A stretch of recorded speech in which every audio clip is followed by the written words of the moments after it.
৯ April থেকে যুক্তরাজ্যে বিভিন্ন ধরনের ভিসা ফি বাড়ানো হয়েছে। আমরা এর আগের সংবাদে বিভিন্ন ভিজিট ভিসা সম্পর্কে জানিয়েছিলাম। আজকে ওয়ার্ক ভিসার ক্ষেত্রে যেসব ফি বাড়ানো হয়েছে সে সম্পর্কে আপনাদেরকে জানাবো। ওয়ার্ক ভিসার ক্ষেত্রে যেটি বলা হচ্ছে, innovator founder main applicant and dependent ১,১৯১ পাউন্ড থেকে বাড়িয়ে ১,২৭৪ পাউন্ড করা হয়েছে। Endorsement fee under innovator founder route সেটি ১,০০০ পাউন্ড ছিল, সেটি ১,০০০ পাউন্ডে রয়ে গেছে। Contract point meeting with endorse বোর্ডে সেটিও ৫০০ পাউন্ড ছিল, ৫০০ পাউন্ডে রয়ে গেছে। এর পাশাপাশি স্টার্ট আপ মেইন অ্যাপ্লিকেশন এবং ডিপেন্ডেন্ট সেটি ৪৩৫ পাউন্ড থেকে বাড়িয়ে ৪৬৫ পাউন্ড করা হয়েছে। Approval letter from a competent body in respect of N initial application for global talent ৫২৪ pound থেকে বাড়িয়ে ৫৬১ পাউন্ড করা হয়েছে। গ্লোবাল ট্যালেন্ট মেন অ্যাপ্লিকেশন সেখানে ১৯২ পাউন্ড থেকে বাড়িয়ে ২০৫ পাউন্ড করা হয়েছে। গ্লোবাল ট্যালেন্ট মেন অ্যাপ্লিক্যান্ট যেখানে অ্যাপ্রুভাল লেটার লাগবে না সেটি ৭১৬ পাউন্ড থেকে বাড়িয়ে ৭৬৬ পাউন্ড করা হয়েছে। Global talent dependents only ৭১৬ pound থেকে ৭৬৬ পাউন্ড। টায়ার 1 এক্সেপশনাল ট্যালেন্ট ৭১৬ থেকে ৭৬৬। টায়ার 1 এন্টারপ্রেনার ডিপেন্ডেন্ট অনলি ১,১৯১ পাউন্ড থেকে ১,২৭৪ পাউন্ড করা হয়েছে। Tier 1 main applicant and dependent ইনভেস্টরের ক্ষেত্রে ১,৮৮৪ পাউন্ড থেকে বাড়িয়ে ২,০০০ পাউন্ড করা হয়েছে। স্কিল ওয়ার্কার যেখানে বলা হচ্ছে কস্ট লাগবে ৩ বছরের কম, সেখানে ৭১৯ পাউন্ড থেকে ৭৬৯ পাউন্ড।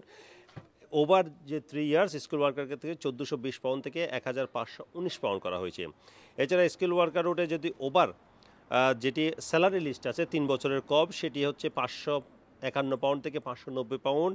আর স্যালারি লিস্টের যে স্কিল ওয়ার্কার যেটি ৩ বছরের বেশি যদি হয় ১,০৮৪ পাউন্ড থেকে ১,১৬০ পাউন্ড করা হয়েছে।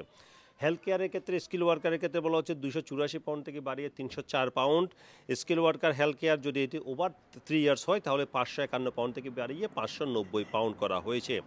এর পাশাপাশি tyre 2 ministry of religion ৭১৯ pound থেকে ৭৬৯ পাউন্ড। ইন্টারন্যাশনাল স্পোর্টসম্যান ২৯৮ পাউন্ড থেকে ৩১৯ পাউন্ড। ইন্টারন্যাশনাল স্পোর্টসম্যান যেটি ১২ মাসের বেশি সেটি ৭১৯ থেকে ৭৬৯ pound. Temporary worker seasonal ২৯৮ pound থেকে ৩১৯ pound. Prospective of an overseas business ৭১৯ pound থেকে ৭৬৯ pound. Global business mobility up to 3 years main applicant এবং ডিপেন্ডেন্ট ৭১৯ পাউন্ড থেকে ৭৬৯ pound. Global business mobility senior এটি মোর দেন যদি 3 ইয়ার্স হয় তাহলে ১৪২০ পাউন্ড থেকে ১৫১৯ পাউন্ডে করা হয়েছে। গ্লোবাল বিজনেস মোবিলিটি বলা হচ্ছে সেকেন্ডাম ওয়ার্কার ৮৯৮ পাউন্ড থেকে বাড়িয়ে ৮১৯ pound. Scale up main applicant এবং ডিপেন্ডেন্ট বলা হচ্ছে ৮২২ পাউন্ড থেকে ৮৮০ পাউন্ড। হায়ার পোটেনশিয়াল ইন্ডিভিজুয়ালের ক্ষেত্রেও ৮২২ পাউন্ড থেকে বাড়িয়ে ৮২৮ পাউন্ড করা হয়েছে।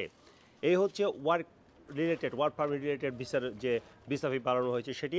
আমরা পরবর্তী সংবাদে আপনাদেরকে স্টাডি ভিসার ক্ষেত্রে যেসব ফি বাড়ানো হয়েছে সে সম্পর্কে আপডেট দেব। Sarwar Hossain, top news, London.